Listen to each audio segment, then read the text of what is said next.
শামসুর আলী মল্লিক, কার্যকরী সভাপতি আইএসএফ। আমার আপনার কাছে প্রশ্ন, খারিজি মাদ্রাসায় যে কথা স্যার বলছিলেন, কাজী মাসুম আক্তার স্যার বলছিলেন টাকা আসে, সেই টাকা এদিক ওদিক চলে যায়, এর আগে সরকারগুলো দেখেইনি, এবং সন্ত্রাসের সঙ্গে যুক্ত এই খারিজি মাদ্রাসাগুলোর কোনো ব্যবস্থা হয়নি এতদিন। এমনকি তৃণমূল কংগ্রেসের একজন নেতা এই খারিজি মাদ্রাসার সঙ্গে যুক্ত, যে টাকা সন্ত্রাসের জন্য ব্যবহৃত এটিএসকে আসতে হচ্ছে। স্যার আপনারা কি এগুলো কি বলবেন এই নিয়ে? শামসুর আলী মালিক, 30 সেকেন্ডস।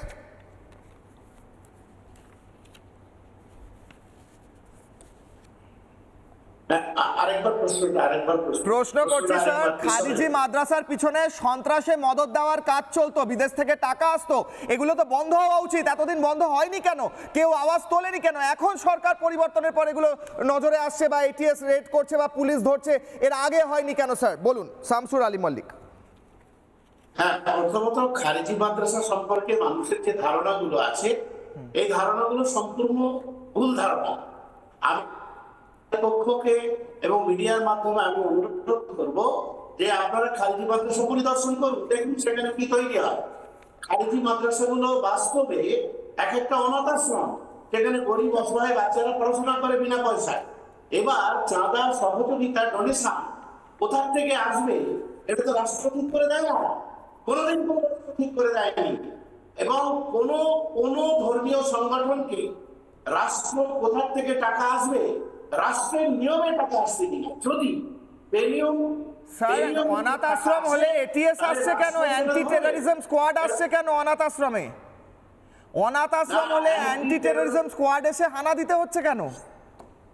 না না না, হানা না, আপনারা আসুন না, আমি বলছি আসুন, দেখুন সেখানে কি হচ্ছে।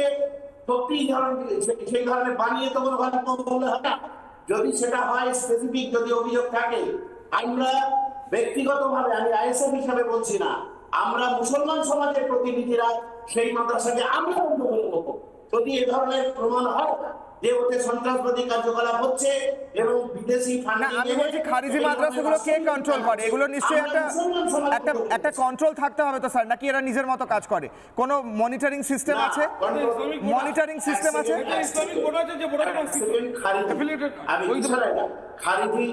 খারিজি শব্দটার অর্থ বুঝতে হবে। খারিজি শব্দটার অর্থ হচ্ছে এখানে রাষ্ট্রের মদত নেই, ঠিক আছে? মনিটরিংটা কে করবে? সরকারি যে শিক্ষা, আমাকে শেষ করতে দিন। বেসরকারি যে শিক্ষা প্রতিষ্ঠানগুলো আছে, সেই শিক্ষা প্রতিষ্ঠানগুলোকে যদি মনিটরিং এর ব্যবস্থা থাকে, তাহলে খারিজি মাদ্রাসা মনিটরিং এর ব্যবস্থা থাকবে, অসুবিধা কিছু নেই। যে সমস্ত খারিজি মাদ্রাসা সরকারের রেজিস্ট্রেশন নেয়নি, সোসাইটি রেজিস্ট্রেশন নেয়নি, ট্রাস্টি রেজিস্ট্রেশন নেয়নি, তাদেরকে আপনারা মিডিয়ার মাধ্যমে এবং সরকার বাধ্য করুন রেজিস্ট্রেশন নিতে।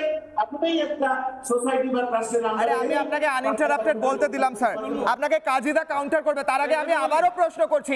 আপনি বলছেন অনাথ আশ্রম, অনাথ আশ্রমে যদি সত্যি শিশুরা থাকে, তাদেরও ওয়েলফেয়ার সঠিকভাবে নেওয়া হচ্ছে কিনা, তার জন্য মনিটরটা কে করবে? এইভাবে ইন্ডিপেন্ডেন্টলি অনাথ আশ্রম চালানো যায় নাকি? কাজীদা কাউন্টার করুন।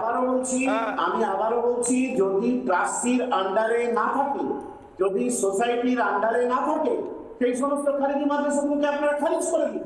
90% খারিজি মাদ্রাসা টাকা করতে গেল আর কি খরচালো তার অডিট নেই, কোনো হিসাব নেই, কোনো পত্র নেই। ছেলে মেয়েদের অনেক সময় পাঠানো হয়, বিশেষ করে ছেলেদেরকে ওই লোকের বাড়ি বাড়ি চাল আর আলু ভিক্ষা করতে, এটা একটা বড় অংশের মাদ্রাসা। আর রেজিস্ট্রেশন পেতে গেলে একটু বলে নি আর রেজিস্ট্রেশন পেতে গেলে শামসুল সাহেব, তার একটা বিধি আছে, তার জন্য নির্দিষ্ট পরিমাণ বিল্ডিং লাগবে, আধুনিক সিলেবাস লাগবে, শিক্ষক লাগবে, ছাদ লাগবে।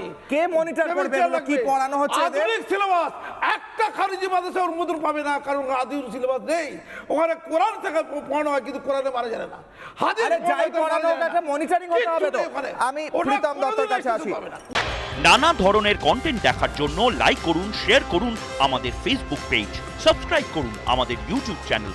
পাশাপাশি অন্যান্য ব্রেকিং নিউজের জন্য অবশ্যই চোখ রাখুন রিপাবলিক বাংলায়।